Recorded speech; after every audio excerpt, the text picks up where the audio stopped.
nimuhaguruke tubwiriza aba bantu tubakure mu byaha. Igihugu kirimburwa n'ibyaha, kandi impamvu kirimburwa n'ibyaha nuko tuba tutakoze umurimo wacu neza. Uyu mujyi wuzuyemo abapasitori n'abakristo.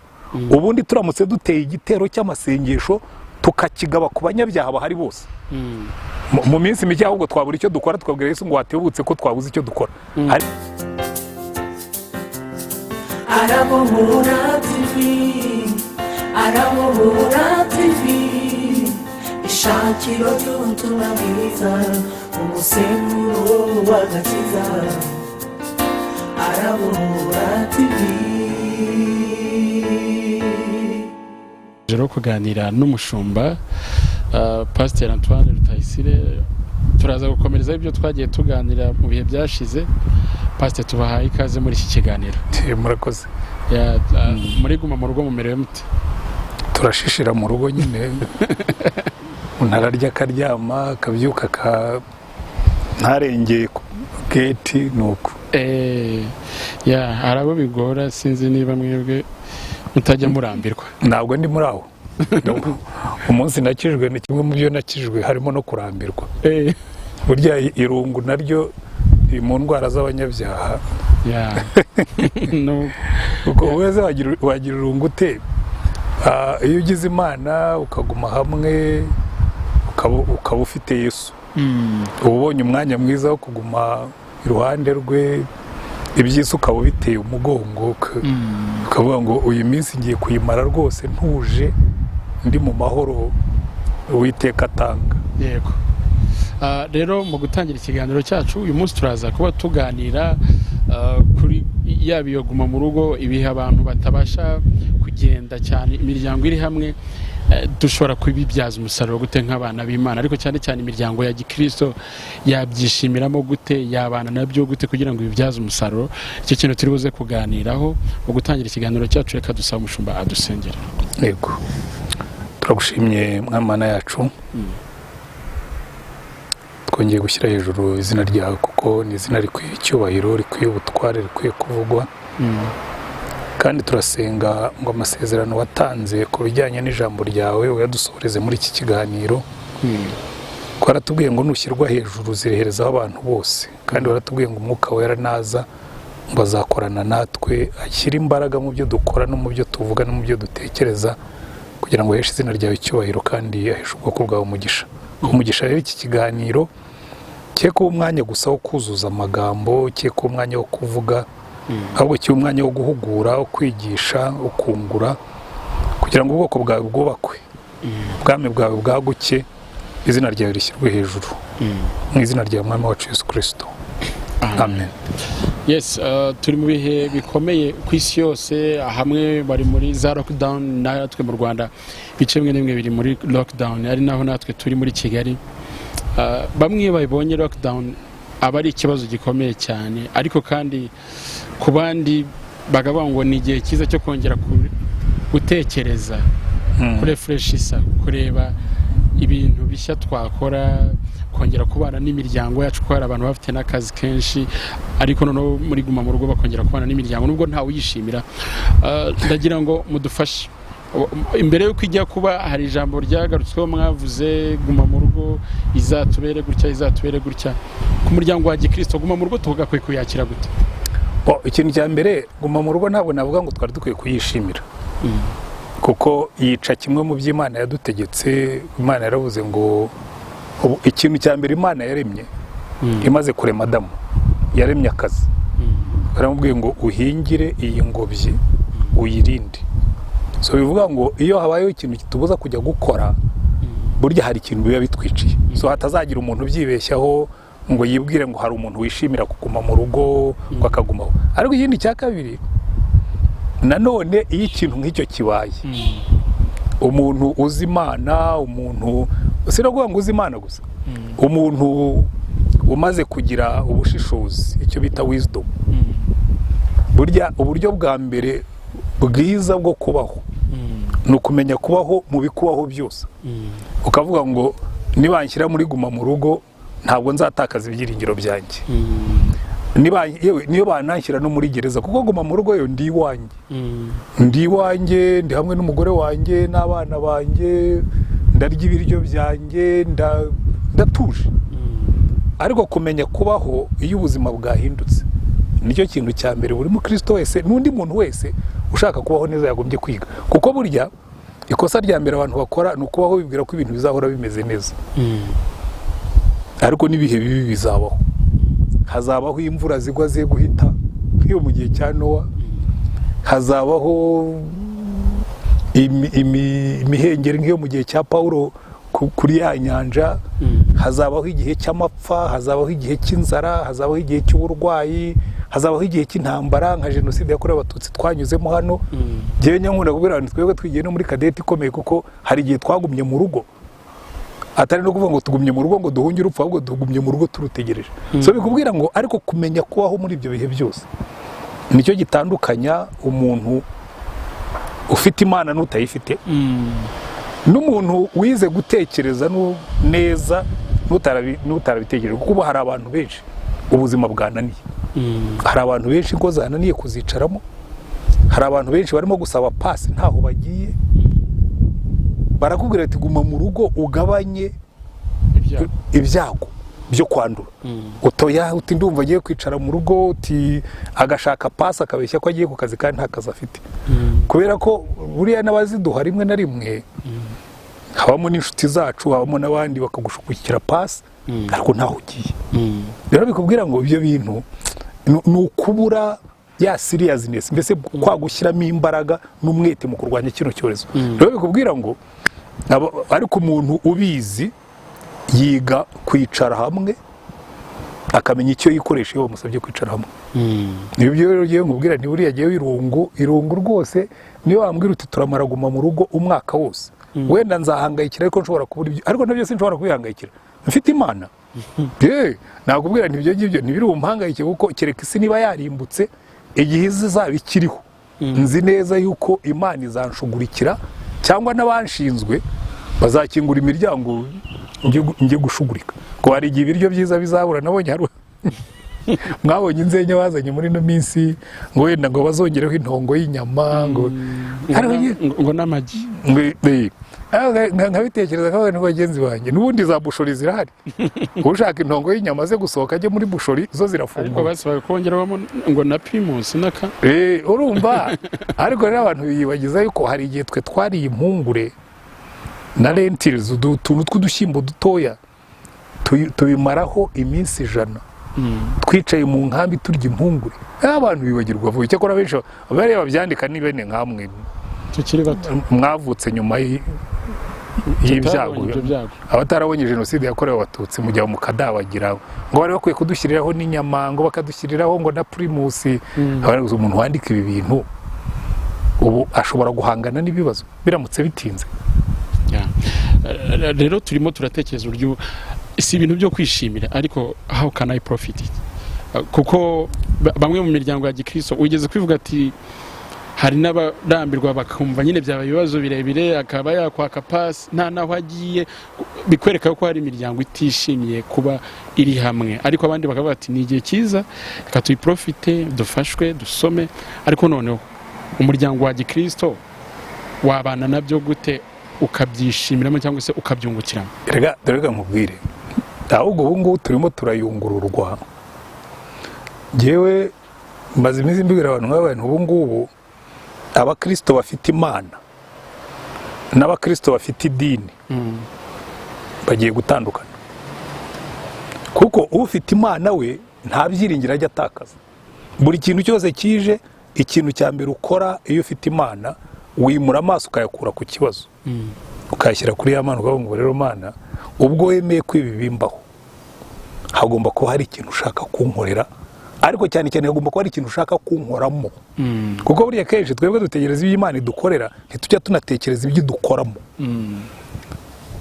Pawulo yandikiye Abaroma aravuga ati buriya twebwe turishima ati no mu byago byacu no mu makuba ati kubera ko biriya byago bidutera kwihangana bikadutera kunesha bikaduteramo ibyiringiro bidakoze isoni so bikwereka ngo umuntu wamenye Imana baravuga ati ubwo Imana yemeye kwibibiza hari ikintu igiye kunkoramo.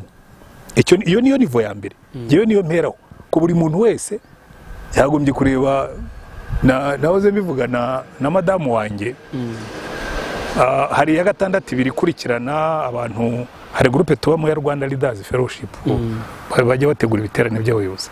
Twavuze rero noneho ko badushyize mu rugo, mureke twebwe twikorera amasengesho kuwa gatandatu, umugabo n'umugore bazicara iwabo biyirize. Turiyiriza kuwa gatandatu, undi wa gatandatu ejo bundi uraza turongera turiyiriza, ubwo wayongereye dushobora no kubiganiraho ejo bundi tukongera tukiyiriza. Rero twarabirengeje turavuga urabizi ino guma mu rugo iduhaye ukaziyo ikintu tutaherukaga gukora, kwicara hamwe jye na madamu tukicarira ahantu mu nguni tukiyiriza, tukagenda tugakaraba, twamara gukaraba tukagaruka tugakomeza tugasenga, tugasoma Bibiliya, byageza saa 8 tukongera tugasenga tukageza saa 11 kuko nibwo twagombaga guhura tugasoza umunsi kugeza saa 12 n'igice. We enjoyed it, twarabiryohewe. Ahubwo giye nibwira nawe ntaguze ibi bintu, ahubwo ibintu giye kujya mbyongera. Nubwo batantegeka ngo ngume mu rugo ariko nge nyuzamo, twe twiyoruganize tuvuge ngo reka tuzihe konje. Ngewe nshobora kuyiha kuko ndi pastori, nabwiye ku rusengero nti ngiye gufata iminsi 2 y'amasengesho, ntabwo uzaza kumbwira ngo wari wagiye. Twebwe gusenga biri party y'akazi dukora. Ariko mfite kubwira madamu noneho nufata konje tuzafatemo iminsi 2 yaguma mu rugo, twiyicarira iwacu, tujye mu cyumba dusenge, tugume mu rugo. Ni ibintu abantu biga kunezerwa kuko bituma mwongera mukegerana, tukegerana n'abana. Ku cyumweru twahoze tubiseka, tubara ngo biratangaje kubona pastori ku cyumweru atabyutse ajya ku rusengero, amasengesho akabera muri salo. Urumva hari ikintu birema, hari ikintu byongera kwegeranya abantu, ariko iyo muzi icyo mukoresha igihe cyane. Ni byiza kuri wa muryango usanzwe umeze neza, yego, ariko nanone kuri wa muryango usanzwe utameze neza bwo urumva bimeze gute? Oya, uwo muriro waratse, ibyo ngibyo byo rwose. Ngewe ndimo ndakira ubutumwa hirya no hino, abagore bambwira ati umugabo neza mu rugo byamunaniye, yasabye pasi yagiye. Nabiriya navugaga by'abasaba pasi naho bagiye barahari pe. Umuriro watse neza muri no minsi uraka, umuntu akarema akazi kadahari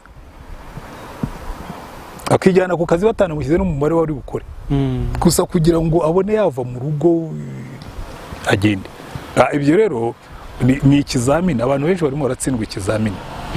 Baratsindwa ikizamini cyo kwegerana, baratsinda n'ikizamini cyo kwicarana nawe ubwe, kuko burya abantu benshi, hari inkuru twigeze kwiga kera tukiga kuri universite y'umuntu wishwe n'igicucu cye.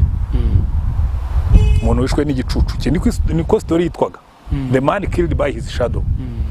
So umuntu yabonaga igicucu cye akirukanka akagihunga, agahora yirukanka, yabona igicucu cye akikanga akirukanka, hanyuma bukeye muri uko kwirukanka kwe yirukanka yihunga, akorosinga umuhanda imodoka iramukubita arapfa. Nta n'ikindi kintu iyo nkuru ivuga, bavuga gusa ukuntu yirukanka agahunga igicucu cye. Ariko iyo nkuru sigaye gitekereza ngo niguze ko abantu benshi bamara ubuzima bwabo bahunga igicucu cyabo. Hari ikintu muri twebwe umuntu yicara, yakwicara hamwe kikamwibutsa ibyo adakora neza. Yakwicarana n'umugore agatangira kumubwira ibyo adakora neza, yakwicarana n'abana agatangira kwibuka ibindi, noneho akiruka. Hari abantu benshi barimo kwirukanka bihunga, kuko ihunze urugo rwawe uba urimo kwihunga wowe ubwawe. Ubu ni nkunze kubibwira abantu bagiye gusezerana, nkunze gutanga urwo rugero. Umugabo umwe yaraje yenda gusezerana, namwe ati pastor barambwiye ngo uraruhanya, ngo kugira ngo umuntu uzemere kumusezerana agomba kwiga nibura amasession 3 y'amasaha 2, kandi niko byari bimeze. Ubu twabishyize mu maboko y'abana, ariko n'ubundi niko bikorwa iwacu ku rusengero. Hari inyigisho bagomba kwiga bakazirangiza. Ndavuga ariko nayo ni makerega, ni buriya mba mbasondetse. Arambwira ngo ya ngurumva ngo ugiye mfite akazi kenshi ngo nta mwanya nabona. Ndabazaniga nkubaza ikibazo ati wize amashuri angahe? Wambwiye ko uri umudirecteur muri banki, wize amashuri angahe? Ati mfite MBA. So wize 6 ya primaire, 6 ya secondaire na 6 ya university.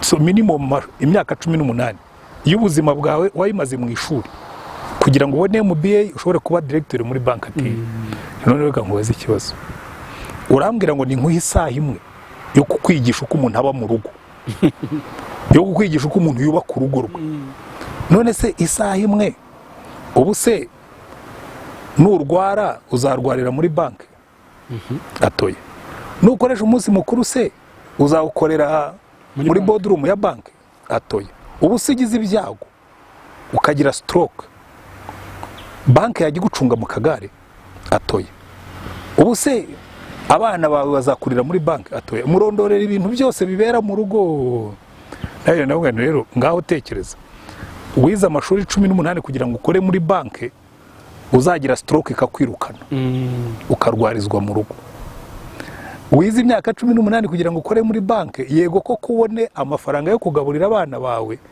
ariko iyo banki kwirukanye ntikomeze ngo ibakugaburire siko bimeze ati none rero ugiye mfata urugo ugiye kubaka mu isaha imwe urumva icyo ngicyo iyo mibare iracuritse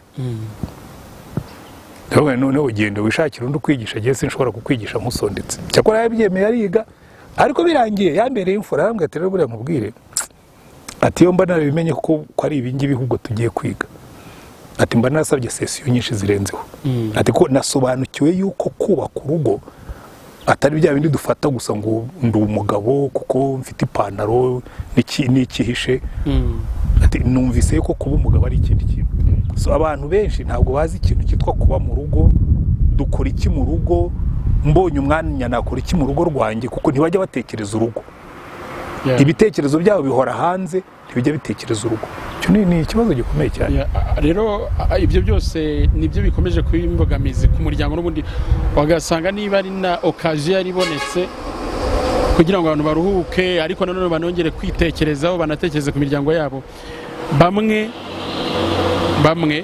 kuri bamwe mwavuze ngo amasengesho mwe mwarayakoze mukomeje no kuyakora ariko hari umuntu wahoze asitse ati hari urugo rurimo wenda dirigente wa korari rurimo undi muririmbyi wa korari uwabumva bari mu rusengero bari kuririmba wenda harimo n'umushumba nkawe cyangwa pastor ariko muri urwo rugo ntiwahumvamo ijambo ry'Imana ntiwahumva indirimbo zirimbirwa inyuma y'urugo yego igihe bahuye ntibyakunda ndagira ngo uze kubafasha hari n'abandi nabo bagumye mu rugo barihanganye ariko ikintu bihanganiyemo kuguma mu rugo bameze nk'abadahari bari muri filime yego umugabo ashobora kuba hari n'ibyo ariko yabonye umwanya noneho wo kugaruka mu bitabo bye cyane abaye busy n'ubundi n'umuryango ntumufite kandi ahari ariko buryo uko biri nibura baba bakubona wicaye hariya muri salo urimo gusoma igitabo bakavuga ati papa ari hariya buriya ikintu gikomeye cyane ahubwo ni nk'icyo ngicyo wahereyeho hano hari umupasitori ubana n'umugore uririmba muri korari bafite abana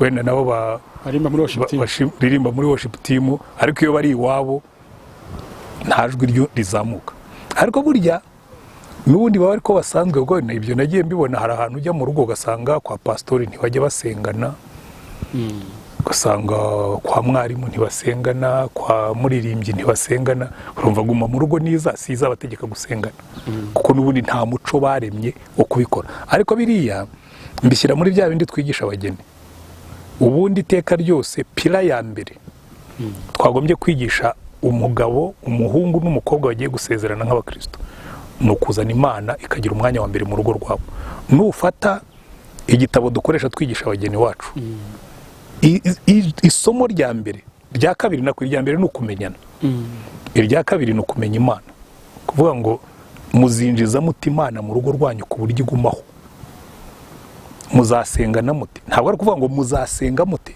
oya muzasengana muti ku buryo wicara umugore akakumva usenga nawe ukamwumva asenga kuva mugitangira abana bazavuka bakabumva musenga bakakubona we mugabo ubarambitse ubakikiye ku biro byawe barambitse ibiganza basabira umugisha bakazakura babizi ngo papa ni umuntu usenga akadusengera icyo kigomba kwinjiramo baza mu rugo rwawe muzasoma muti ijambo ry'Imana mu rugo rwawe muzatanga muti icyacumi ibyo ngibyo abantu benshi mbona babikabiriza nkaganiwe urugo rurimo Imana ntirujya rugira ikibazo cyo gutanga icyacumi kuko muba muzi ko ibi ngibi byose mwagezeho ari ibyaje wari umugisha w'Imana. Ngewe iyo nicaye aha ngaha ndeba buri giti, nkareba buri cyuma, nkareba buri kintu, nkavuga ngo nzi neza yuko buri buye riri kuri iyi nzu ahantu huye n'iwanjye, ariko nkurikije uwo ndiwe naho nanyuze ntabwo nari kuba narabigezeho, kuko hari isezerano nagiranye n'Imana yuko ntazigera na rimwe nubaka inzu ifitemo amabuye avuga n'ibisenge byikiriza. Hari ahantu uri baravuga ngo ibuye ryo muri fondasiyo rizavuga ngo putre yo mu gisenge ryikiriza, ibuye rikavuga ati ngewe banzanye bibye amafaranga y'imfubyi, putre tugiye naje baza bibye yandi wapfakaza. Oya, bene iyo nzu ivuga, nasezeranye n'Imana ko ntazatura mu nzu ivuga ibibi, inzu igucira urubanza. Ngewe rwose nakubwira ngo ubu umuntu umwe yigeze kuzana namwe ngo pastor ngo wibye amafaranga ngahe ngo wubake inzu. Ngewe iyi nzu ifite ubuhamya bw'icyuya n'umugisha. Maze iminsi nigira ku bintu by'icyacumi muri muntu uzikurikiyeho nzabigisha ikintu cyitwa icyuya n'umugisha. Kuko Imana yavuze ngo nzaha umugisha imirimo y'amaboko yanyu. Kenshi twebwe twigisha abantu gutanga icyacumi ntitubigishe gukora, ariko mu rugo rwubaha Imana ugomba kumenya gusengera ibyo ukora byose Imana yabiha umugisha ugatangamo icyacumi, kuko nishimwe ryibutse Imana ngo wangiriye neza. Ibyo rero ubundi iyo wigisha abantu bagombye gutangira mu ikubitiro yarateganije uko bazasenga, yarateganije uko bazasoma ijambo ry'Imana, yarateganije uko bazatanga icyacumi, uko bazubahisha Imana igihe cyabo, ndetse n'uko bazakiranuka, mukabishyiramo rwose. Urebye nkatwe twebwe iwacu ku rusengero twigisha abageni twarangiza bagakora ikintu cyitwa family project, bakandika viziyo y'urugo.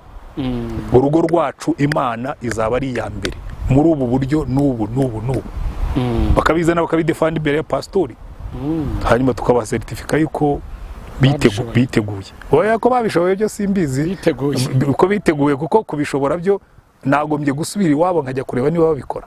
Ko biroroshye kwandika igitabo, ni ikindi kintu kugishyira mu bikorwa, ariko nibura akaba bizi, niyo yabyica kwa mukomforti kwa mugureze ibisi we wabyanditse. Ariko abantu benshi buriya ubona baririmba muri korali ko baririmba Imana batazi, baririmba Imana itabi wabo. Icyo nicyo kibazo. Hari n'abakomeje kwibaza rero, guma mu rugo ya mbere yaraje abatuye i Kigali, abantu bararira, abandi baravuga ati Imana idushize mu gihano. Nibuka ko twakoranye ikiganiro uvuga ati nta gihano kirimo hano, Imana ifite ibyigambire kuri twebwe bitari bibi. Nibuka ko rimwe twakoranye ikiganiro, iya kabiri iraza abantu barabyakira, iya gatatu nayo iraje. Noneho ikibazo nibaza, mubona hari icyo byaba byarigishije abitwa abakristo ku buryo bwo kubana n'Imana? Kuko iya mbere irangira leta yongera kwemerera insengero gufungura, bamwe bakomeje kuvuga ati nabo abakristo twari tuzi ko bazaza mu nsengero se ko tubabuze. Noneho mukurikije uko ibintu bigenda bikurikirana, mubona ibi hari icyo byaba byarigishije abakristo? Ubanze wibaza ikibazo ngo mubona ibi hari icyo byigishije abashumba? Kuko buriya abakristo murabarenganya. Buriya abakristo hari ikintu bavumbuye, bamwe bavumbuye ko n'ubundi ntacyo bajyaga bunguka. Rero ndumva ntacyo nahombye. So bikubwira ngo ukuyeho urusengero, buriya challenge ikomeye ntabwo ari y'abakristo, challenge ikomeye ni y'abashumba. Niba bakuyeho urusengero umukristo ntiyumve icyo yahombye, ubwo nuko ntacyo yajyaga abona. Bikubwira ngo biradusaba gusubira inyuma tukareba ariko insengero zacu zifite inyongera agaciro ku buzima bw'umukristo, zifite inyongera agaciro ku bugingo bw'umukristo, ku buryo yumva hari ikintu yahombye kutajya ku rusengero. Ariko icyo nakubwira, hari abagubwira ngo se ngo hari icyo wungutse. Nzi neza yuko hari abakristo, donc abanyedini n'abakristo barayunguruwe. Yego, abakristo babaga bazi icyo bajya gukora ku rusengero, bumva bakumbuye urusengero. Ntabwo bakumbuye Imana kuko Imana yo bari kumwe, bakumbuye urusengero. Kubera iki? Kubera ko hari n'abantu nabonye muri no minsi bihaye kuvuga ngo n'ubundi ngo guterana si ngombwa, ngo n'insengero si ngombwa. Nkavuga ariko abantu bagomba kuba bafite iyindi Bibiliya basoma, cyangwa niba basoma iyo dusoma ni ibigande, kuko hari ushobora gusoma iby'Imana yavuze wowe ukabijya impaka. Ariko Imana iravuga ngo ntimukirengagize guterana kwera nkuko benshi basigaye babikora, ngo ahubwo uko wa munsi urushaho kwegera ngo murusheho guterana umwete. So bikubwira ngo guterana kwera hari genda nabyumva, ngenda umuntu ukunda gusenga, nkunda gukora amasengesho, ariko ntabwo njya numva afite imbaraga nk'iyo nateranye n'abandi mu gusenga. Iyo twicaye turi benshi cyangwa iyo urimo kuririmba, ninde ushobora kuririmba akamara isaha aririmba wenyine? Ariko iyo turi benshi uririmbira Imana ukumva nayo iri hafi yawe. So hari ikintu burya kuba turi kumwe, hari ikintu byungura. Noneho no kujya hamwe, ntabwo tuzakora umurimo w'Imana twicaye mu rugo. Dushobora kuwukora wenda tukafasha abakene, kuko noneho momo yaraje barampamagara nkohereza. Ariko icyo nkubwira burya iyo muri hamwe, hari ikintu cyitwa gushyigikirana, guterana umwete. Bibiliya yatubwira ngo babiri baruta umwe, kuko iyo umwe aguye undi aramubyutsa, ngo kandi iyo baryamanye barasusuruka, n'iyo bateranye barasusuruka. So ntabwo rero nakwibwira yuko ubu hari ikintu turimo kuvumbura. N'abakristo nyabakristo baragenda bivumbura. Hari n'abantu babivuze, ariko batari ko Imana ije kuyungurura. Buriya yarayunguruye kandi igihe simbirogreta. Giye rwose niba yanayungururaga ikansigira abantu 200 bazima, twasubira inyuma na babandi 1800 tukababwiriza, kuko twavuga tutuke noneho twamenya abazima, twamenye n'abapagani, byaba byoroshye. Niyo mpamvu rero yagiye, ntabwo njya ngira intambara zo kuvuga ngo abantu basubiye mu byaha, ngo ibyaha biragaragara. Ndavuga nti ikibazo ngifitanye n'itorero, kuko twebwe zumva, ariko ibingibi ntubinjyanemo. Ejo bundi umuntu yarampamagaye arambaza ati wumvise ibintu ngo by'abatinganyi ngo n'abaki, ati ubivugaho iki? Ndavuga nti biriya ntacyo mbivugaho. Ati nta nubwo biguhangayitse. Ntireka da, mpangayikwa nuko abanyabyaha bagiye hagaragara. Ahubwo ikibazo cyabaye humvikanye ijwi ryo muri Islam, humvikanye ijwi ryo mu idini gakondo, kuko numva umupfumu Rutanga rw'amaboko yaravuze, n'undi muntu wo muri Islam aravuga. Baravuga ati yabuze ijwi ry'abashumba no kwirirwa bavuga ibya 10 n'amaturo. Babashumba bajyaga bavuga ko noneho tutababonye. Hari uwampamagaye naramubwiye, ariko reka rero nkubwire, jewe buriya mu Rwanda intambara zitarizo. Kuba umutinganyi yagiye hariya, numvise ngo hariho n'umukinnyi ngo wigaragaje ko ngo umugore wundi amutera ivi, ngo abantu bavuza induru. Navuga ngo iyi nduru muvuza, reka mbasubize muri Bibiliya, ko ntarumva muvuza induru ngo uriya mukinnyi ni umusambanyi, ko ntarumva muvuza iyo nduru. Mu maso y'Imana nta cyaha gisumba ikindi, kuko reka nkwereke impamvu mbivuga. Muri Bibiliya umugabo ufite umugore basangaga asambana n'umugore w'undi mugabo, babajyanaga ku karubanda bakabatera amabuye. Umugabo basanganaga atingana n'undi mugabo, babajyanaga ku karubanda bakabatera amabuye. Umugore basangaga atingana n'undi mugore, ku gasozi bakabatera amabuye. Uwo basangaga atinga ituro, ku gasozi bakabatera amabuye. Kategori enye Imana iringaniza, twebwe tukazisumbanya. Kuvuga ngo uyu nguyu usambanya umugore wundi we kame museta acceptable, Imana ikavuga ngo nawe ni mu mutera amabuye. Jewe rero ibyo byo gusumbanya ibyaha nibyo bituma rimwe na rimwe hari ibyo tumimina imibu, ingamiya tukazimira bunguri. Kubera iki? Umubare wabo twagombye gutera amabuye ni wo munini. Kuko abatinganyi bari hano, mbabaze, nta nubwo bangana n'abasambanyi bari muri kino gihugu, kandi bose bagombye guterwa amabuye. Ndavuga nkurikije iby'Imana ivuga. So uriya rero, kubera ko biriya rero nibyo njye nita ivanjiri y'umuco, kubera ko ubutinganyi buhabanye cyane n'umuco wacu wa Kinyarwanda. Niyo mpamvu by the way Rutanga yabivuzeho, kuko ari mu muco. Icyo rwose ni ikizira. Umuyisilamu yabivuzeho, kubera ko mu Ikorowani nabyo ni ikizira, ariko no muri Bibiliya ni ikizira naho ni ikizira. Niki cyatumye duceceka? Niki gituma tutazamura amajwi? Kubera ko Uburayi buduha amafaranga, Abanyamerika baduha amafaranga. Iyo uzamuye ijwi ukavuga cyane, baravuga ati burya nawe ni kutekereza, za kashi turazigabanya. Ubwo rero twe tugomba gushyiraho agapfukamunwa kugira ngo kashi zitembe, ariko ntabwo ari byo tutazamura amajwi. Kubera ko Uburayi buduha amafaranga, Abanyamerika baduha amafaranga. Iyo uzamuye ijwi ukavuga cyane, baravuga ati burya nawe ni kutekereza, za kashi turazigabanya. Ubwo rero twe tugomba gushyiraho agapfukamunwa kugira ngo kashi zitembe, ariko ntabwo ari byo. Jewe ubwo nakubwira ngo nibyo ngibyo by'ikashi sicyo kibazo mfite. ahubwo wenda nuko nta mupastori cyangwa mu bishop babajije. Hari nubwo batubeshyira ngo ntacyo twavuze kandi batatubajije. Baragukwepa nta babajije bateye intambwe baravuga ngo bajya kuri social media bakoresha kandi namwe platforms murazifite. Dore ngiye waje ndayiguhaye. Ariko reka twikomereze. Muri iyi mpamvu giye bira ntabitindaho cyane nuko nubundi nitugera mu ijuru uriya mutinganyi azajyana n'umusambanyi, azajyana n'umurozi, azajyana n'umwijizi. Ko Bibiliya ivuga ngo n'abakunda ibyaha bakabikora. Jewe umurimo wanjye si uwo gutuka umutinganyi. Umurimo wanjye ni ukumenya ngo iyo mbonye umutinganyi agiye ahagaragara niyo kumenya ngo noneho abantu basigaye bakora ibyaha bakabishyira ku karubanda bakansaba kubyemera, sibyo? Ahubwo jewe nagumye kuvuga ngo none rero Mana ngiye gufata amasengesho twongerera imbaraga tubwiriza ubutumwa. Reka no mu gihe cya Paulo batinganye bari bahari. Yego. None se yabavugaga badahari. No mu gihe cya Paulo bari bahari burya mu bagira iki mu Mana zabo habwamo n'ubutinganyi bwinshi. Ariko ntabwo ubona ahantu yabigize ikibazo ngo avuge ngo hari abatinganye. Ahubwo abwira abantu akavuga tumva nimuhaguruke tubwiriza aba bantu tubakure mu byaha. Igihugu kirimburwa n'ibyaha kandi impamvu kirimburwa n'ibyaha nuko tuba tutakoze umurimo wacu neza. Uyu mujyi wuzuyemo abapastori n'abakristo. Ubundi turamutse duteye igitero cy'amasengesho tukakigaba ku banyabyaha bahari bose. Mu minsi mike ahubwo twabura icyo dukora twabwira Yesu ngo watebutse ko twabuze icyo dukora. Ariko turahongaho gusa turavuga amagambo.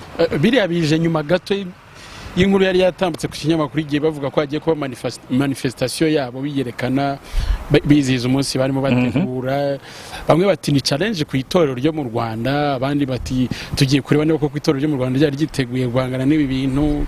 Aruze ryiteguye kugira gute? Reka nkubwire ikintu kimwe.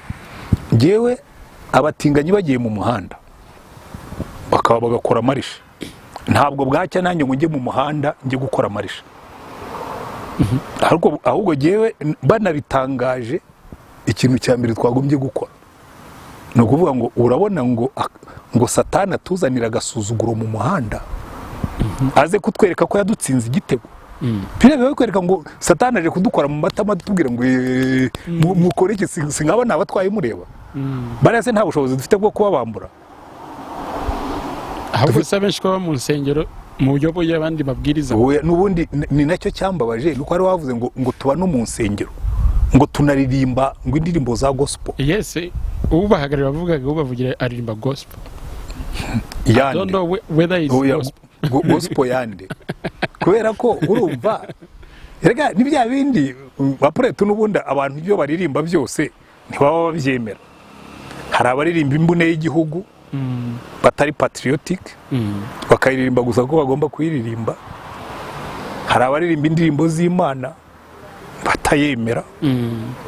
Kuko ikizakubwira umuntu uririmba kandi sabo ngabo batinganye gusa ntimubyitiranye. None se abakristo bose tugira none se ubu nta bakorari ariyo urimba muri korari. Yego. Nta bakorari muririmbana basambana. Ntibirabaho na rimwe nturabyumva ngo wumve hari umukorari wasambanye. None se umukorari uririmba Imana yamara kuririmba akajya gukabaka bo baririmbanye bakajya gusambana, hari Imana bazi. Uririmba uti Imana warangiza Imana se nayo mwayihumya amaso. So abantu benshi ni ibintu baba bavuga gusa. Erega burya n'abaririmba urukundo abenshi ntarwo baba bafite, barurimba gusa kubera ko ni nk'ucuruza inzoga atayinywa. Yaririmbye urukundo abantu urukundo ruragurisha. Iyo baririmbye Imana hari aba viewers bazajya kumva iyo ndirimbo. Yego. No kugurisha ibyo utemera. Kandi abantu benshi nibyo bakora ku isi. Dufite umuntu aba mu ishyaka kakubwira ati genda umurwanashyaka w'iri shyaka ejo byahinduka karivamo kubera ko ntabwo yakundaga ishyaka, yakundaga icyo rimuha. Benshi baririmba urukundo badafite, baririmba Imana batazi, baririmba igihugu batemera. Sivyo ni ibintu bisanzwe ntabwo bintangaza cyane. Still giye ndavuga ngo niba tuzi Imana bira ntibyagombye kudukanga ahubwo byagombye kudutera ishyaka. Kiriya ni igihinyuza. Ni challenge. Ubwira ngo Satani yahagaze hano aduha challenge. Aravuga ngo dura abantu natwaye ni mubanyambure turebe. Kandi genzi ko dushobora kuba mwambura. Twarimo tuvuga ibyo ni nakari gaciyemo twarimo tuvuga ku buryo abantu bakwiye ko bari muri guma mu rugo bakayibyaza umusaruro nubwo atari ikintu cyiza cyo kwishimira. Ubushize hari ikintu twaganiriyeho ngira ngo tugisorezeho tuvuga uburyo bwo gukemura amakimbirane n'uburyo bwo kubana nayo ukaba wayahandoringa. Tugaruka ku kintu cya communication. Muratekereza mute communication mu miryango iri hamwe noneho ariko none itari isanzwe ihari? Abo bantu communication yabo bayirema bati urumva hari umugore n'umugabo bari kumwe, ubusanzwe umugabo yabyukaga atanga amategeko muze kujya kwa runaka abana mu bajyane ku ishuri, umudamu nawe akabyuka akagenda gutya, ariko uyu munsi bari kumwe nta hantu ari bugi. Yego, nta communication yari ihari. Abo bantu urabatekereza gute, wabafasha gute bakubwiye ngo byatunaniye kuva guma mu rugo yaza ntituvugana yibera mu bye nanjye ndi mu byanjye? Arwaze umva nubundi communication hatarazana guma mu rugo. Communication ntabwo ari ikintu cyikora. Cyambere ni ikintu kigwa, ni ikintu kigenerwa umwanya, ni ikintu gitegurwa. So niba abantu bataramenyera gukora communication guma mu rugo ntabwo ari izayibakoresha. Ariko noneho ahubwo nibwira ngo wenda nk'ikiganiro nk'iki icyo cyagombye gusembura mu muntu no kuvuga ngo iki kintu kiramuhituye, ubundi nakwicaranye n'umugore wanjye tukaganira. Hari abantu nakunze cyane. Ejo hari umugabo aba ahantu mu gihugu cy'amahanga yakoze anniversaire y'imyaka 29 n'umugore. Ejo ni mugoroba, ariko mbere yaho arambwira ati pastor tirega nkubwire, ntabwo ninjiye mu buzima bwe bwite ngo mbyumve neza mubaze, ariko ubwo nzabikora kuko ubu twabaye inshuti. Arambwira ati uratekereza yuko ngiye gukora anniversaire y'imyaka 29 aribwo bwa mbere nkoze anniversaire y'urushako muri ndabaze muri iyo myaka yose? Ati reka nkubwira tuzi ko hari n'igihe yabaga ahubwo simenye ko ariyo tariki. Ati no kugira ngo menye itariki, ati nuko ejo bundi naganira na madame, ati najyaga mvuga ngo ni muri kuri 29 z'ukwa karindwi, atarambwira ngo ya twimariye kuri 25 z'ukwa karindwi. Ubwira ngo uwo ni typical indangare. Ariko icyo nakundiye uwo mugabo yaravuze ati rega ubu ngubu icyo nagutumiriye, ati hari ibintu ngiye guhindura. Nubwo natinze ariko hari ibintu ngiye guhindura. Bene abo bantu ndabakunda kuko n'umwana w'ikirara yaragiye ngo ageze aho yisubiramo, aravuga ati hari ibintu nkwiriye guhindura, iyi mibereho ndayirambiwe. Rero nabo ngabo urimo kumbwira ubuzumva iki kiganiro namubwira ngo niba urambiwe imibereho mibi uri umugabo, icara ubwire umugore umva reka twicare umbwire ibyo wumva urambiwe muri uru rugo tubikosore, nanjye nkubwire ibyo ndambiwe tubikosore, dutangire bundi bushya nibura iki gihe kitugirira umumaro. Ariko abantu benshi ntabyo bazakora kuko hari igihe umuntu aba yaramenyereye kugenda nabi byageraho bikaba ingendo ye. Uzare buri hari abantu bagenda bacumbagira, wenda yavunitse ari umwana baramwunga bya bindi byacu bya giturage, igufwa rirahengama akajya agenda urubeshu ari ikirenge ku ruhande, kamwe utari kuzi kwira igufwa ryawe abaganga bashobora kuribaga bakongera bakariringaniza ukajya ugenda neza. Ngo ya ngo ariko imyaka maze ndigenderaho ngo ntacyo byantwaye. Hari abantu bameze baryo, ingo zawo zimaze imyaka zigenda ziberamye, ariko ntashobora kwicara ngo bijya ariko enough is enough, ndambiwe kugenda mberamye ngiye kubikosora. N'ubundi si ngombwa guma mu rugo, yashoboraga no kubikosora itabayeho. Aramutse agarutse mu bitekerezo bye akarambirwa iyo mibereho akanabyemera ko ari mibi. Kuko rero n'abantu baho imibereho mibi habera ngo niko zubakwa, kabona no ntabwo ariko zubakwa. Ubuse niba ubona uri miserable ukabona rwose nta mahoro ufite, nta munezero ufite, n'umugore wawe nta munezero nta mahoro afite, iyo urwo ni rwo urugo washakaga kubaka. Ese uzakomeza utyo? Uzakomeza ugende uberamye ngo nuko umaze imyaka ugenda gutyo? Ntiwari ukwiye kwisubiramo. Burya ijambo kwihana dukoresha muri Bibiliya repentance nicyo rivuga. Repentance ni ukwisubiramo ukabona yuko inzira wajyagamo ikujyana kurimbuka. Erega burya kurimbuka si ukujya mu muriro gusa, hari n'abarimbuka hano ku isi. Uzi iyo uryamye ntusinzire burya urimo kurimbuka ku isi. Iyo uje ukajya uhunga ameza yawe kandi wahashye kubera amahana haba, burya urimo kurimbuka. Iyo ugiye amafaranga yawe akamarwa n'inshoreke, abana bawe babuze n'ibyo barya batunzwe na butike, burya urimo kurimbuka kuba urimo guta agaciro. Burya rero kurimbuka bitangirira hano ku isi. Twigeze kubwira umukobwa w'indaya, umugabo twaramwe aravuga ati wowe uzajya mu muriro. Umukobwa aramureba aramubwira ngo umuriro urawuzi? Ngo ngewe nkurimo ubu ngubu ngo nta nubwo nzarindira kugiriya ngo njye mu muriro ngo ngurimo ngo iyo ndyamanye n'umugabo wasinze jewe nta inyota yanyishe ngo buriya ngo mba ndimo gusogongera ku muriro ngo ahubwo mbwira uburyo umuntu awuvamo.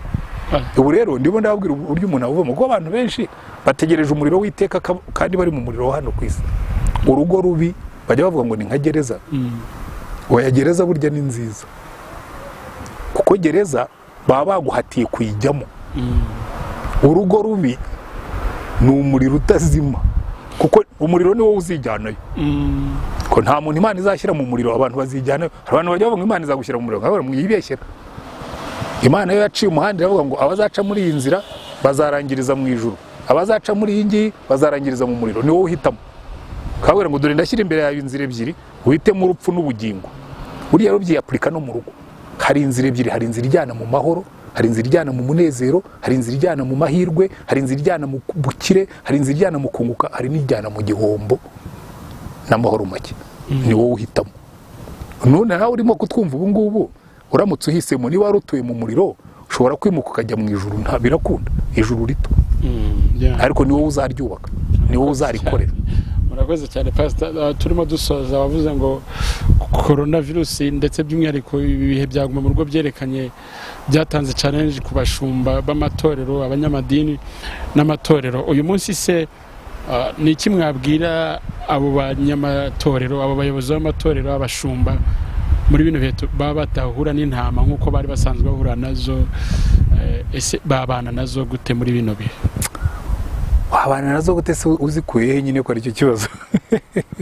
Ariko nabwo zikenera kumva ijwi ryanyu. Urazisengera, cyo ni kimwe. Urazisengera rwose, urazihamagara. By the way, buriya umuntu wenda ufite nk'abakristo bamenyereye kumuhamagara, n'undi iyo bigeze mu gihe nk'iki ngiki baraguhamagara, nawe ukabahamagara.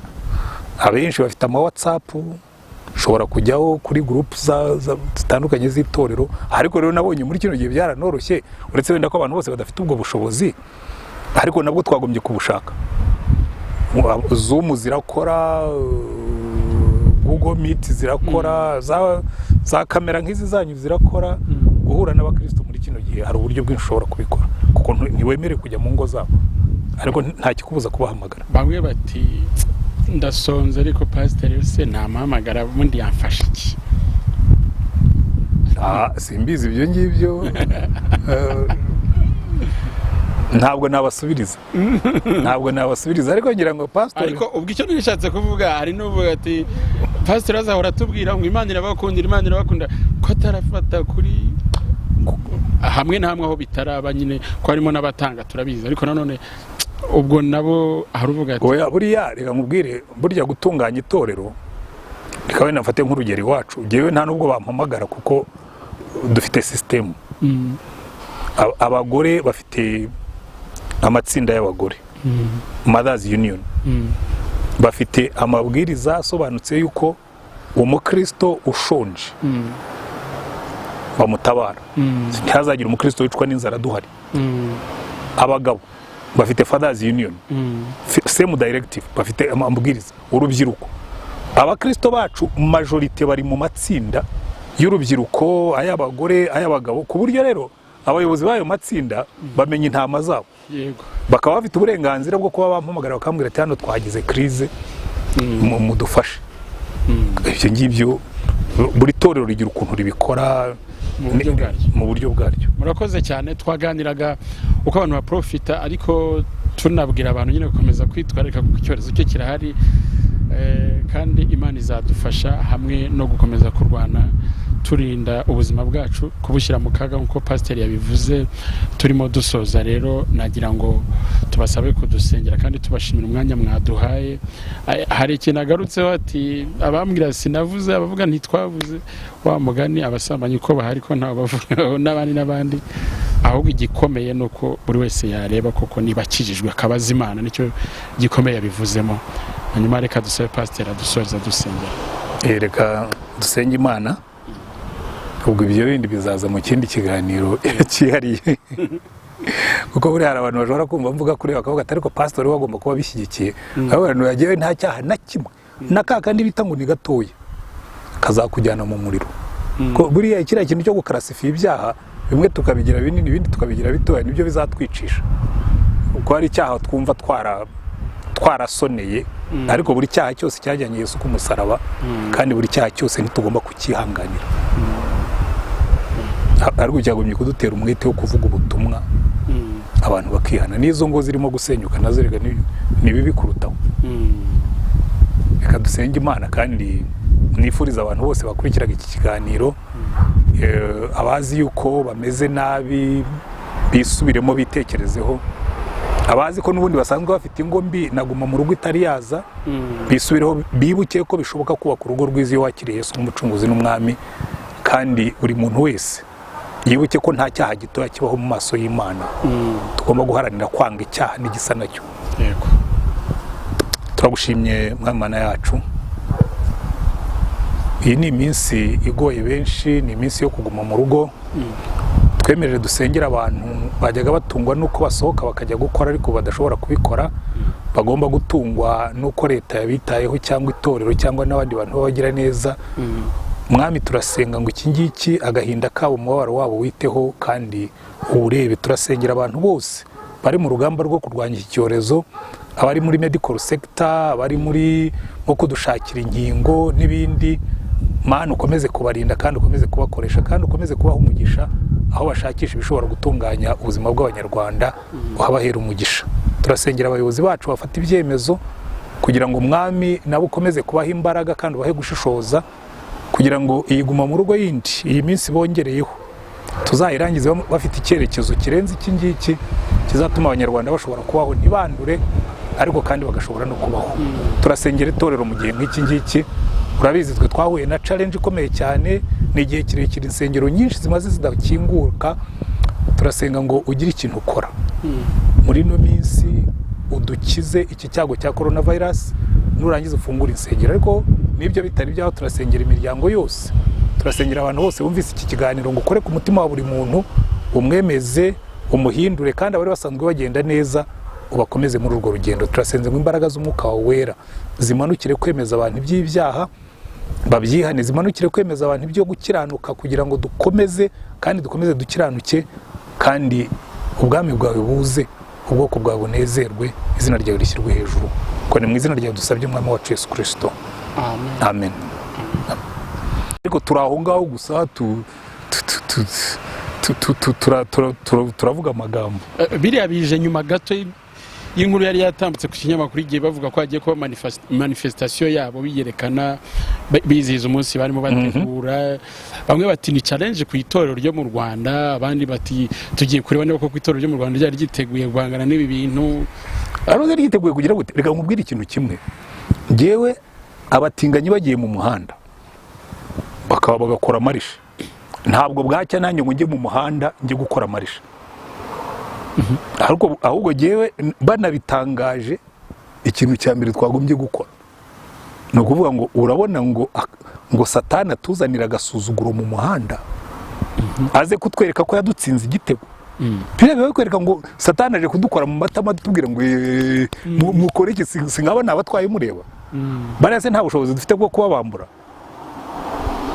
ahubwo sabenshi ko mu nsengero mu buryo bw'abandi babwiriza n'ubundi ni nacyo cyambabaje nuko ari wavuze ngo tuba no mu nsengero ngo tunaririmba ngo indirimbo za gospel yes ubu bahagarira bavugaga bavugira aririmba gospel yande I don't know whether it's gospel yande kubera ko urumva rega ni bya bindi bapureto n'ubundi abantu ibyo baririmba byose ntibaba babyemera hari abaririmba imbune y'igihugu batari patriotic bakayiririmba gusa ko bagomba kuyiririmba hari abaririmba indirimbo z'Imana batayemera kuko ikizakubwira umuntu uririmba kandi sabo ngabo batinganye gusa ntimubyitiranye none se abakristo bose tugira none se ubu nta bakorari ariyo urimba muri korari yego nta bakorari muririmbana basambana ntibirabaho na rimwe nturabyumva ngo wumve hari umukorari wasambanye none se umukorari uririmba Imana yamara kuririmba akajya gukabaka bo baririmbanye bakajya gusambana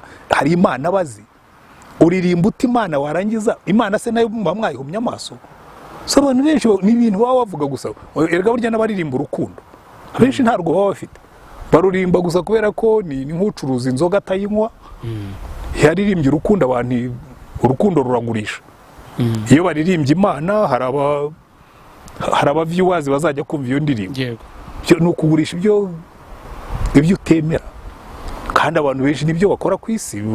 Dufite umuntu aba mu ishyaka akakubwira ati genda umurwanashyaka w'iri shyaka, ejo byahinduka akarivamo, kubera ko ntabwo yakundaga ishyaka, yakundaga icyo rimuha.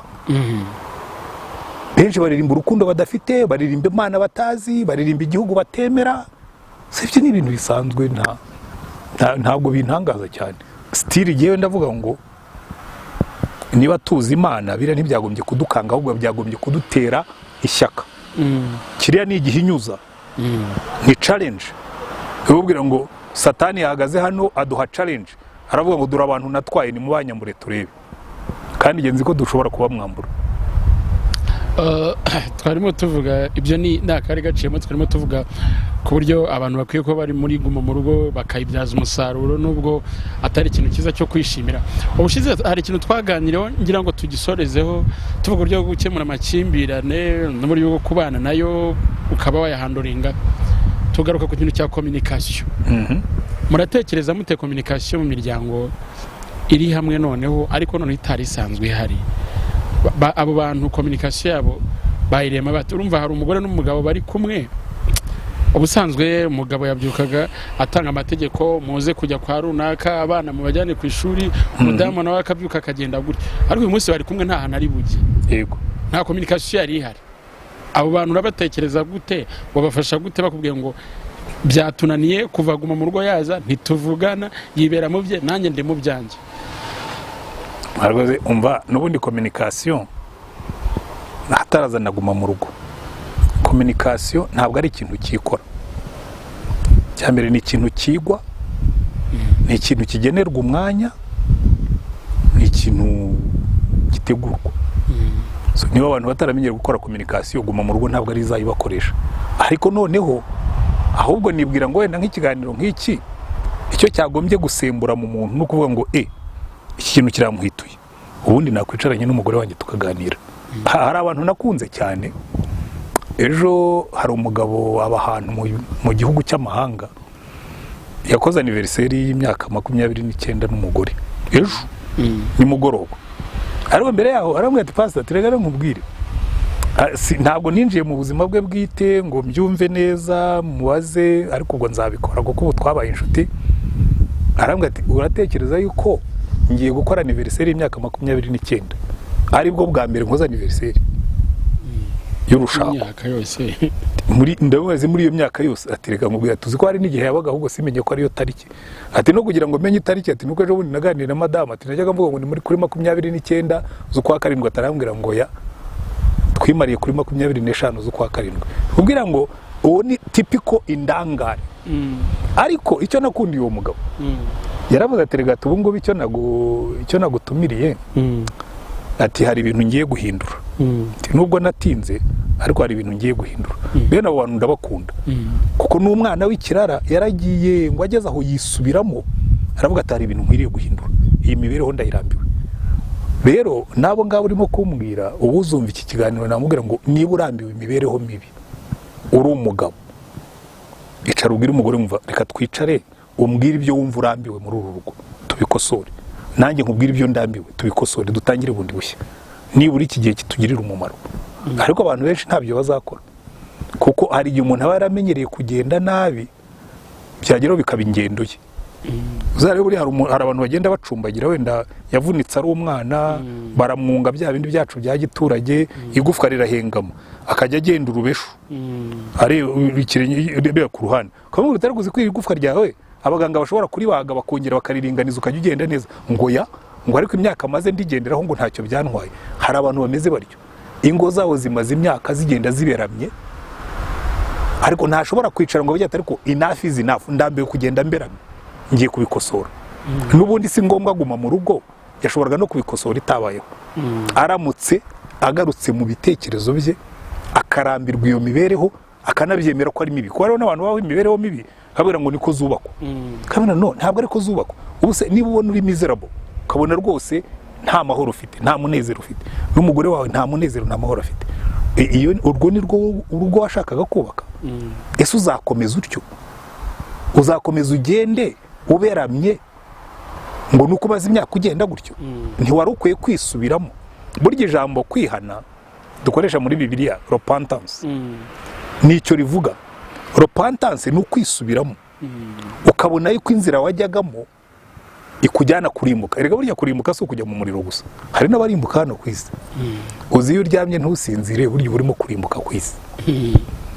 Iyo uje ukajya uhunga ameza yawe kandi wahashye kubera amahane haba burya urimo kurimbuka.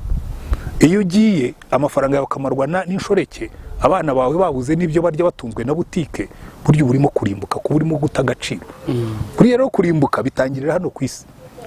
Twigeze kubwira umukobwa w'indaya, umugabo twaramwe aramubwira ati wowe uzajya mu muriro. Umukobwa aramureba aramubwira ngo umuriro urawuzi, ngo ngewe nkurimo ubu ngubu, ngo ntabwo nzarindira kugiriya ngo njye mu muriro, ngo nkurimo, ngo iyo ndyamanye n'umugabo wasinze ngewe nta inyota yanyishe, ngo burya ngo mba ndimo gusogongera ku muriro, ngo ahubwo mbwira uburyo umuntu awuvamo. Ubu rero ndimo ndababwira uburyo umuntu awuvamo, kuko abantu benshi bategereje umuriro w'iteka kandi bari mu muriro hano ku isi. Urugo rubi bajya bavuga ngo ni nka gereza. Oya, gereza burya ni nziza, kuko gereza baba baguhatiye kuyijyamo. Urugo rubi ni umuriro utazima, kuko umuriro ni wowe uzijyanayo. Ko nta muntu Imana izashyira mu muriro abantu bazijyanayo. Abantu bajya bavuga Imana izagushyira mu muriro, nkabura mwibeshyera. Imana yo yaciye umuhanda iravuga ngo abazaca muri iyi nzira bazarangiriza mu ijuru, abazaca muri iyi ngiyi bazarangiriza mu muriro. Ni wowe uhitamo. Kabwira ngo dore ndashyira imbere yawe inzira ebyiri, uhitemo urupfu n'ubugingo. Buriya rero byiyapurika no mu rugo. Hari inzira ebyiri, hari inzira ijyana mu mahoro, hari inzira ijyana mu munezero, hari inzira ijyana mu mahirwe, hari inzira ijyana mu bukire, hari inzira ijyana mu kunguka, hari n'ijyana mu gihombo n'amahoro make. Ni wowe uhitamo. None nawe urimo kutwumva ubu ngubu, uramutse uhisemo, niba wari utuye mu muriro ushobora kwimuka ukajya mu ijuru, nta birakunda, ijuru rito. Ariko ni wowe uzaryubaka, ni wowe uzarikorera. Murakoze cyane Pastor. Turimo dusoza, wavuze ngo coronavirus ndetse by'umwihariko ibihe byaguma mu rugo byerekanye byatanze challenge ku bashumba b'amatorero, abanyamadini n'amatorero. Uyu munsi se ni iki mwabwira abo banyamatorero, abo bayobozi b'amatorero, abashumba muri bino bihe baba batahura n'intama nk'uko bari basanzwe bahura nazo? Ese babana nazo gute muri bino bihe? Wabana nazo gute se uzikuye nyine ko ari cyo kibazo? Ariko ntabwo zikenera kumva ijwi ryanyu. Urazisengera, icyo ni kimwe. Urazisengera rwose, urazihamagara. By the way, buriya umuntu wenda ufite nk'abakristo bamenyereye kumuhamagara, n'undi iyo bigeze mu gihe nk'iki ngiki baraguhamagara, nawe ukabahamagara. Abenshi bafite ama WhatsApp, ushobora kujyaho kuri group zitandukanye z'itorero. Ariko rero nabonye muri kino gihe byaranoroshye, uretse wenda ko abantu bose badafite ubwo bushobozi, ariko nabwo twagombye kubushaka. Zoom zirakora, Google Meet zirakora, za kamera nk'izi zanyu zirakora. Guhura n'abakristo muri kino gihe hari uburyo bwinshi ushobora kubikora, kuko ntiwemerewe kujya mu ngo zabo, ariko nta kikubuza kubahamagara. Bamwe bati ndasonze, ariko pasiteri se ntamuhamagara, ubundi yamfasha iki? Simbizi ibyo ngibyo. Ntabwo nabasubiriza, ariko ngira ngo pastor, ariko ubwo icyo nishatse kuvuga, hari n'uvuga ati pastor azahora atubwira ngo Imana irabakunda, ko atarafata kuri hamwe na hamwe aho bitaraba, nyine ko harimo n'abatanga turabizi, ariko nanone ubwo nabo haruvuga ati oya, buriya reka mubwire, burya gutunganya itorero, reka wenda mfate nk'urugero iwacu, ngewe nta nubwo bampamagara kuko dufite system. Abagore bafite amatsinda y'abagore, Mothers Union, bafite amabwiriza asobanutse yuko umukristo ushonje bamutabara, ntihazagira umukristo wicwa n'inzara duhari. Abagabo bafite Fathers Union, same directive, bafite amabwiriza. Urubyiruko, abakristo bacu majorite bari mu matsinda y'urubyiruko, ay'abagore, ay'abagabo, ku buryo rero abayobozi b'ayo matsinda bamenya intama zabo. Yego. Bakaba bafite uburenganzira bwo kuba bampamagara bakambwira ati hano twagize crise, mudufashe. Ibyo ngibyo buri torero rigira ukuntu ribikora mu buryo bwaryo. Murakoze cyane. Twaganiraga uko abantu baprofita, ariko tunabwira abantu nyine gukomeza kwitwararika kuko icyorezo cyo kirahari. kandi Imana izadufasha hamwe no gukomeza kurwana turinda ubuzima bwacu kubushyira mu kaga nkuko pasiteri yabivuze. Turimo dusoza rero nagira ngo tubasabe kudusengera kandi tubashimira umwanya mwaduhaye. Hari ikintu agarutseho ati abambwira sinavuze abavuga ntitwavuze, wa mugani abasambanyi ko bahari ko ntawe bavuga n'abandi ahubwo igikomeye nuko buri wese yareba koko niba akijijwe akabaza Imana, nicyo gikomeye yabivuzemo. Hanyuma reka dusabe pasiteri adusoreza dusengera. Reka dusenge Imana, ubwo ibyo bindi bizaza mu kindi kiganiro cyihariye kuko buri hari abantu bashobora kumva mvuga kuri bakavuga ati ariko pastor wagomba kuba bishyigikiye. Abantu yagiye nta cyaha na kimwe nakakandi bita ngo ni gatoya kazakujyana mu muriro. Ko buriya kiriya kintu cyo gukarasifiya ibyaha bimwe tukabigira binini ibindi tukabigira bitoya nibyo bizatwicisha. Uko hari icyaha twumva twarasoneye ariko buri cyaha cyose cyajyanye Yesu ku musaraba kandi buri cyaha cyose ntitugomba kukihanganira. Ariko cyagomye kudutera umwete wo kuvuga ubutumwa abantu bakihana, n'izo ngo zirimo gusenyuka nazo rega ni bibi kurutaho. Reka dusenge Imana kandi nifuriza abantu bose bakurikiraga iki kiganiro abazi yuko bameze nabi bisubiremo bitekerezeho, abazi ko n'ubundi basanzwe bafite ingo mbi naguma mu rugo itari yaza bisubireho, bibuke ko bishoboka kubaka urugo rwiza iyo wakiriye Yesu nk'umucunguzi n'umwami. Kandi buri muntu wese yibuke ko nta cyaha gitoya kibaho mu maso y'Imana, tugomba guharanira kwanga icyaha n'igisa nacyo. Yego, turagushimye Mana yacu. Iyi ni iminsi igoye benshi, ni iminsi yo kuguma mu rugo. Twemereje dusengera abantu bajyaga batungwa nuko basohoka bakajya gukora ariko badashobora kubikora, bagomba gutungwa nuko leta yabitayeho cyangwa itorero cyangwa n'abandi bantu babagira neza.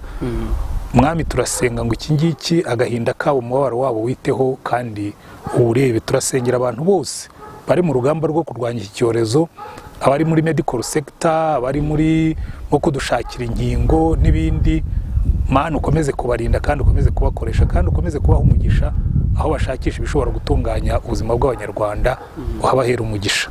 Turasengera abayobozi bacu bafata ibyemezo kugira ngo Mwami nabo ukomeze kubaha imbaraga kandi ubahe gushishoza kugira ngo iyiguma mu rugo yindi iyi minsi bongereyeho tuzayirangize bafite icyerekezo kirenze iki ngiki kizatuma abanyarwanda bashobora kubaho ntibandure ariko kandi bagashobora no kubaho. Turasengera itorero mu gihe nk'iki ngiki, urabizi twe twahuye na challenge ikomeye cyane, ni igihe kirekire insengero nyinshi zimaze zidakinguka. Turasenga ngo ugire ikintu ukora muri ino minsi, udukize iki cyago cya coronavirus, nurangiza ufungura insengero. Ariko nibyo bitari byaho, turasengera imiryango yose, turasengera abantu bose bumvise iki kiganiro ngo ukore ku mutima wa buri muntu, umwemeze, umuhindure kandi abari basanzwe bagenda neza ubakomeze muri urwo rugendo. Turasenze ngo imbaraga z'umwuka wawe wera zimanukire kwemeza abantu iby'ibyaha babyihane, zimanukire kwemeza abantu ibyo gukiranuka kugira ngo dukomeze kandi dukomeze dukiranuke kandi ubwami bwawe buze, ubwoko bwawe bunezerwe, izina ryawe rishyirwe hejuru. Ko ni mu izina ryawe dusabye Umwami wacu Yesu Kristo, amen. Ariko reka twikomereze muri iyi mpamvu ugiye birantabitindaho cyane, nuko n'ubundi nitugera mu ijuru uriya mutinganyi azajyana n'umusambanyi, azajyana n'umurozi, azajyana n'umwicanyi. Siko Bibiliya ivuga? Yego. Ngo n'abakunda ibyaha bakabikora. Jewe umurimo wanjye si uwo gutuka umutinganyi. Umurimo wanjye ni ukumenya ngo iyo mbonye umutinganyi agiye ahagaragara, niyo kumenya ngo noneho abantu basigaye bakora ibyaha bakabishyira ku karubanda bakansaba kubyemera, sibyo? Ahubwo jewe nagumye kuvuga ngo none rero Mana ngiye gufata amasengesho, twongerera imbaraga, tubwiriza ubutumwa. Reka no mu gihe cya Paulo abatinganyi bari bahari. Yego. None se yabavugaga badahari? No mu gihe cya Paulo bari bahari, burya mu bagira iki mu Mana zabo habwamo n'ubutinganyi bwinshi. Ariko ntabwo ubona ahantu yabigize ikibazo ngo avuge ngo hari abatinganyi, ahubwo abwira abantu akavuga tumva